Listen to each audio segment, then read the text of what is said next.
Our ongoing revenue has gone up 4 times. Profit, I think, is 5 times when we started. That's huge. Hey, James, good to have you today, brother. Can you tell us who you are and what you do? Thanks, David. So I'm James Millard. Sufficient Funds is our business name. We have a financial planning and mortgage broking business targeted heavily at the under 50s. Love it, goal. So when you started the business, what was a typical week for you back then, James? There was actually probably more surfing and mountain biking than anything else because the phone wasn't ringing. It was doing whatever we could to find a client. I was putting in like 12, 15-hour days at times. I was trying to be a mortgage broker as well as a financial advisor. So trying to juggle both of those at the same time and really pushing as hard as I possibly can to get something moving. So before working with AG, what were some of the biggest challenges that you were facing? I think for us, we were looking at, we've got a great lead source or two. We didn't have a lead problem, but we didn't really understand how to scale. We built a team, but I was still running around doing so much work and we were very unorganized. So I think summing it up, we didn't have clarity and we didn't have confidence around the decisions we were making, where we could take it, all of that. From week to week, month to month, it was very hard to tell what was going to be coming next. And we were really unorganized around that. We just didn't have a lot of structure. I mean, my challenge has always been, I'm probably more the big thinker, the dreamer, the innovator, so to speak. But bringing that down to an actionable plan on a day-to-day basis has been something that I would always struggle with. Got it. And how would that show up in your world? Help me understand what would be the impact that would have to you and the people around you. It was probably challenging for those around me because I always thought I knew what I was doing and we were rolling in one direction and it worked really well for a few months and then all of a sudden we'd have to hit the brakes. And we'd also got to the point where we had just kind of cracked or were getting close to that $1 million revenue mark. And we're like, well, we're at the point now where mistakes could be much more costly. Yeah, so true. It's interesting, when you're in that $500,000 and below, you make a mistake, 5, 10, 15 grand, no big deal. When it's $1 million, $4 million, $5 million, when you're up in that area, you make a mistake, it's 100, 200K, and all of a sudden that war chest can go to zero very, very quickly. And it's why we see businesses grow, and then they're gone. They're out of business. And it happens really, really fast. What was the exact turning point that you said, okay, we need to do something differently? We'd always put off getting a business coach. We thought we knew people in our world. We knew lots of other businesses where they'd relied on coaches and we're like, oh, we're different. For us, it was that slap in the face of saying we no longer have that great corporate salary to rely on. We've got a lot of people that rely on it as well now. And we just knew that we were too big and we didn't know what we didn't know. So that's really interesting, isn't it? That sometimes people need to have a lot of significant pain of something bad going on before they go, oh, now I need help. So you guys might have had a few little touch-ups, a few things that were not so pleasant, and you're going, okay, but now we're all in, this thing has to work. When Tash came on board and then you came on with Abundance Global, what were some of the things that made the biggest difference to you, especially early on in the piece? The structure, having a few kind of higher level discussions around these things are so easy if we can just do this, this, and this, and having some clarity on the next steps. Breaking it down though, the one of the biggest game changers for us was the 13-week rolling cash flow and finally getting some insights into our money world. Yeah, this is really interesting because, you're from the money and finance world. You guys know numbers, you dream of numbers. But looking at the business numbers is quite a different story, isn't it? Do you want to just, in your mind, explain the difference between how you're looking at finances numbers all the time, but then this is very different from the way most people look at it? Yeah. If we liken it to someone's personal budget, you're just thinking about every week when they get paid, every fortnight. The risk is that more money's coming in a fortnight, right? And you just spend it because you can't see clearly what you're working towards. And so for us, I think the lack of clarity meant that if there was money in the bank, we didn't really have a job for it. Every dollar needs a job. It might be investment. It might be sitting in the emergency fund. It might be going to the next holiday. But for us in the business, that cash flow, the system that you guys gave us in that with a very simple spreadsheet, but just tracking it and then being religious about it. It's not rocket science, right? But it just works. And all of a sudden, I mean, we were looking now we're looking kind of 6 months ahead. That's how we run it.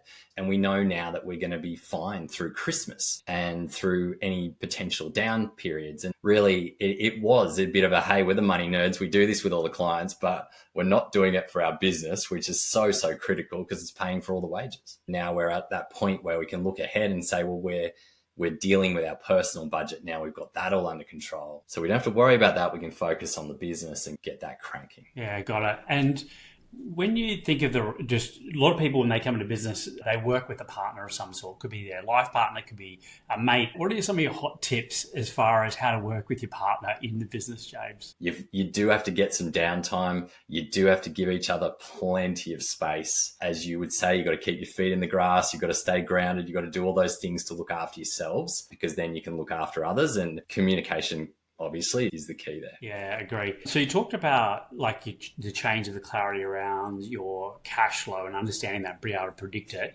We also talked about the structure around your team. So what are some of the lessons you've learned now that you've covered AG? What are some of the lessons you've learned, particularly around the team part, James? I mean, we've probably grown 20% since we started with you guys, but we've had a huge amount of attrition through that as well. And our biggest challenge was having a couple of people move on at a similar time, and it threw us into a complete spin. And I think this is another quote from you guys: when it breaks, it opens. And we certainly broke, and it opened. It allowed us to completely rebuild. And now we're, from the day well before someone joins us, we're so clear on who we're looking for, what they're going to be doing, how they're going to fit with the team, and making sure that they're absolutely going to be a high performer as well. Love it.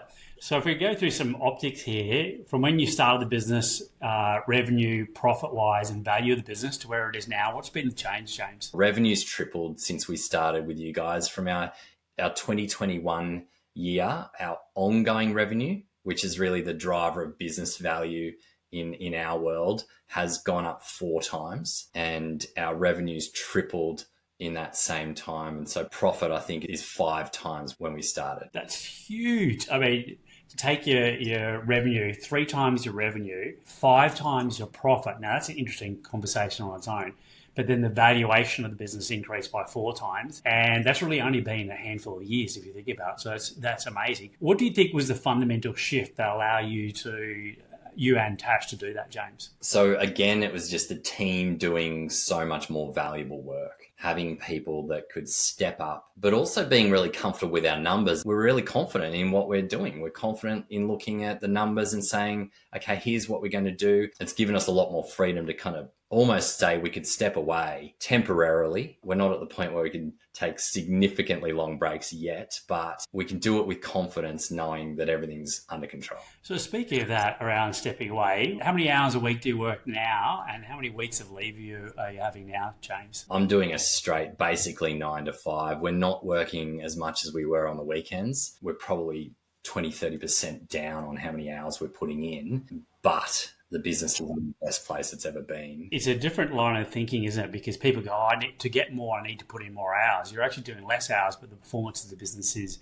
is improving. It's counterintuitive in what most people expect. Yeah. And look, the time between when the day starts and finishes is pretty hectic, but we've managed to concentrate it. So it just gives us the freedom that, if someone's having a health challenge, we've got kids sick from school, we can just drop things and deal. We just went into hardcore implementation mode, and that was 3 new team members that can grow towards doing what I'm doing. That training process has now got these people absolutely cranking, and to the point where I can just take a bit more my foot off the pedal, off the tool, so to speak, so that we can dive into, all the other important things that we need to do. That's so good, bud. I love it. It's not that you have to put in 100% of your time, but when you're in that time, it's really giving yourself that 100% effort in that time.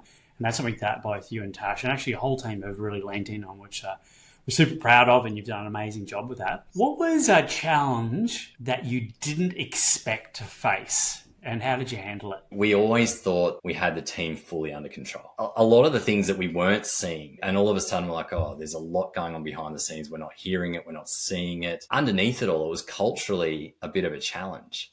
And that was just a couple of potentially toxic team members bringing the rest of it down. You really do need to get that rhythm in place with the meetings, the regular catch-ups, the check-ins, the pulse checks, all of that. I mean, really, really painful, but going through it, again, glad we did. We're always thankful for the lessons. That's so good. Where do you see the business in the next 12 months, James? Really continuing to grow and scale. And I think that's all going to come from the team development. We're really trying to grow leaders in the organization now so we can continue to support and evolve that part of it, but just giving us a bigger platform really for future growth. So from the mindset of someone who started the business where it was just you and one other person, and I don't have any team, to now go, my future is developing these people. What's been the fundamental mindset shift for you in that place? I think it was probably not being blind to the fact that that's actually some of our greatest strengths, even for Tash and I. It's the seeing team grow. It's saying, you know what, we can actually help you develop. We can help you grow. We can help you kick some of your own goals. That hasn't shifted. It's just being a bit more open to it being the likely outcome. And, if you want to grow a decent sized business, you're not going to do it yourself. Yeah. Who would you recommend Abundance Global to and why? Anyone who wants to put the work in. If you're looking at it as a business owner and you've got a bunch of opportunity ahead of you, you've got big goals, the thing that's missing is probably the structure and some of the ability to then make decisions confidently. And so really it's anyone who's willing to say, okay, I don't know everything. I've got the opportunities ahead of me, but I'm not sure exactly how to make it work. Or I'm already at a size where the mistakes are going to be incredibly costly if I make. Which is, as soon as you get over 7 figures, that starts to happen from that point. James, is there anything else that you'd like to add in it all? The results that we've achieved in 3 or 4 years, there's no way we could have done that ourselves. And when we look at it, it's actually reflecting on it. It's way better than what I thought it was. And sometimes it's actually that. And that's another good lesson in business is just stop and check yourself every now and then. Have a look back and see where you've come from and where you were. And I think certainly investment that's been well allocated from our perspective is in it with you guys. Yeah, great one. And I think that the lesson there is progress needs to be measured backwards, not forwards, because most high achievers go, well, here's my goal and I got 99% of it, so I failed, rather than going, actually, look where I've come from the last 4 months and look at the progress I've made. Completely different mindset. Fine for setting goals and targets and making sure we lock in the progress we're having. And the whole team feels that as well. That's how the big momentum kicks in, which you guys have done. Plenty more things to come. James, so good having you in the community. You're an absolute winner, so is Tash as well. And what you do helps to make the rest of the community even better as well. So thank you for everything we do. Absolutely lovely having you in the community. And we just got to the starting line. Thanks, David. Appreciate that. Love that.